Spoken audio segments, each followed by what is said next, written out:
Hi, everybody. My name is Andrea Paquette, and I am the president and co-founder of the Stigma-Free Society. The Stigma-Free Society is a charity that originally started in Victoria, British Columbia in 2010, but we have expanded quite a bit since then. We are about the awareness of mental health and stigmas, the understanding of them, and the acceptance of ourselves and other people. We support and educate young people in schools and beyond, teaching them about mental health and the importance of reaching out for help. Just to note, I actually was a provincial employee way back when. I left in 2012. I was a policy analyst for what was named then the Ministry of Social Development. I just want to say that you all do very important work. And when I did leave the ministry, it was to become full-time as the president of the Stigma-Free Society, which has been quite an honor. And all the things that I learned at the province were quite valuable. So we have been chosen as a PECSAF funding recipient, and we are very excited about this. We traditionally have delivered our programming in person, in schools. I think we have actually even reached, 50,000 plus students to date over the last 10 years across British Columbia, mainly in Victoria, which has been our heart and soul. And there are so many great causes that the Provincial Employees Fund, and we are also very thankful for you. So thank you so much. I was asked to speak today, not only to share about the Stigma-Free Society and the work that we do, but I thought I could share a little bit about my personal story. I've been sharing the story for about 10 years. And the reason being is that I don't want people to suffer in silence like I once did. When I was 25 years old, I was diagnosed with bipolar disorder, which is a mood disorder, not about being moody, but a mood disorder with extreme moods that can be very dangerous if not treated. I experienced a psychosis where I saw things, heard things, believed things that were not real, which led to my first hospitalization. With that hospitalization, it was very difficult. I experienced a lot of stigma. And I lost my job. My friends took my key. I became homeless, and the hospital became my home. And I was very lucky that social assistance gave me $400 to find a place to live. I was one of the lucky ones who managed to find a place to live. And I soon, even though not fully recovered, worked 2 jobs serving food and whatever I could do to get through. And then I was in Ottawa at the time pursuing a career in politics, but that didn't work out, obviously. So when I came back to Victoria, I dreamt that maybe I could be happy, maybe I could recover. But I went off of my medications because I felt worse than when I was on them at this time. But I blamed the medications for the weight gain and all of the horrible side effects that I was experiencing. And yes, I'm sure some of it had to do with that, but I also didn't take into account the massive mental breakdown that I had and how I needed time to adapt and to heal to a regime of wellness that I just didn't feel I was able to establish. And I didn't even know what that meant at the time. I ended up attempting to take my life when I came back to Victoria. It was very difficult. I landed in the ICU for 3 days as I attempted to take my life. And many people do when they have a mental illness, but that shouldn't be the way. It just doesn't have to be that way. And I know it's very difficult to talk about suicide, and it's very difficult to talk about mental illness sometimes because of that stigma. But I wanted to talk to you today about this because I feel that it is important for our families and our friends and for ourselves to seek the help that we need when we need it if our mental health is suffering. And that is why I talk about the tough stuff, not only with adults, but also with young students. And we reach all the way to grade 4 to grade 12 and to talk about this stuff in a very effective and appropriate manner.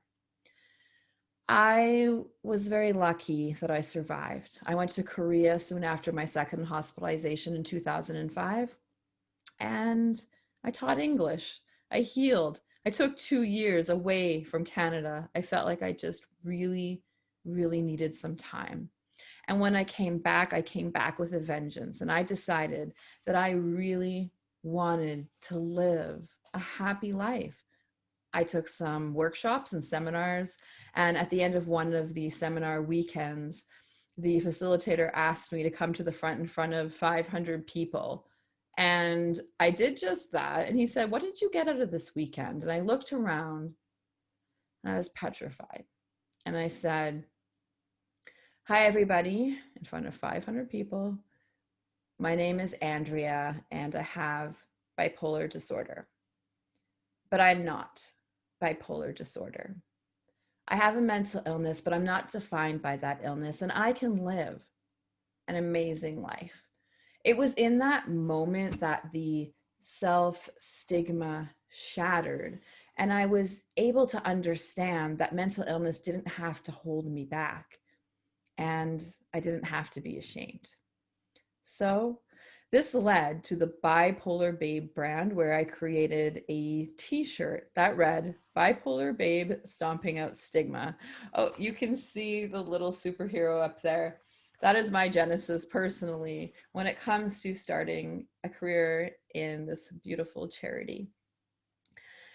We originally, with a board of directors who were absolutely wonderful, incorporated as the Bipolar Disorder Society of British Columbia, and now the Stigma-Free Society with my co-founder, David Richardson, who is out of Vancouver, in 2016 as the Stigma-Free Society, which is amazing because we don't just talk about mental illness, which is great, of course, but we also talk about stigmas that people are experiencing if they have developmental disabilities.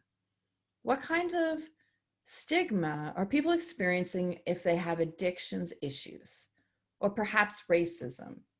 There are a lot of stigmas, and we want to tackle these tough conversations.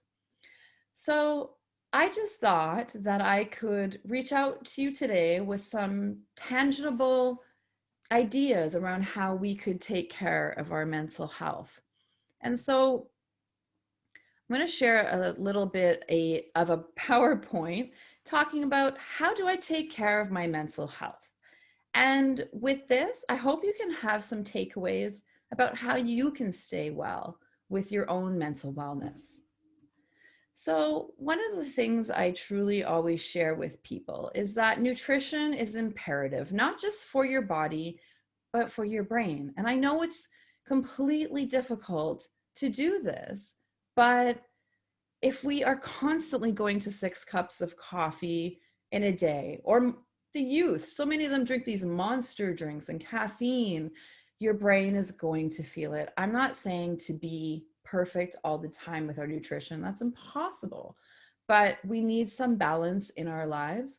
And I truly just feel that we can do the best that we can do. As well, water is imperative for brain health. I know if I haven't had enough water in a day, that I truly am just not working at my best with my brain. I get foggy, I get unfocused.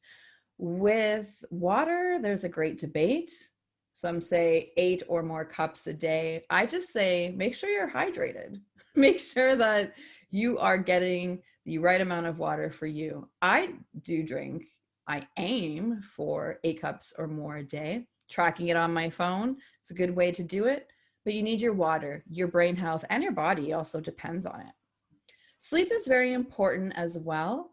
When it comes to sleep, you don't just want to count the number of hours of sleep that you're getting, but it's also imperative when it comes to quality sleep to go to bed around the same time and get up around the same time. I just know that when I talk to the young people in the schools, I say, that grade 7 to 12 range, 8.5 to 9.25 hours a night. For adults like myself, I prefer around 8. If I have less than 8, I don't know, 8.5 even feels good. But I do try to go to bed at the latest by 11, and then I just feel like I can wake up spry in the morning. So do find your own balance. Exercise is key when it comes to mental health. I always say that people should truly just try to find something that you truly love. Try many activities. When it comes to mental health and exercise, it's like all those feel good chemicals in your brain just ignite. It is good for your body. Yes, you will tone up and all of those great things, but the benefits for your mental health are extraordinary. Try finding something that you actually like. I tried snowshoeing and kickboxing. Now I do at home workouts, which I really love. So I hope that you will take the time to explore that for yourself.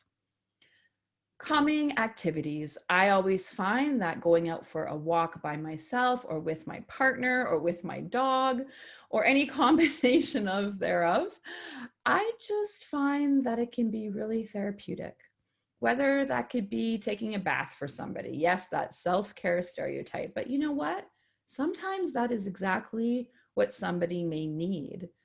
Calming activities can take form in self-care in various ways, whether it's just sometimes people like yoga or just hanging out with a friend and having a really awesome conversation.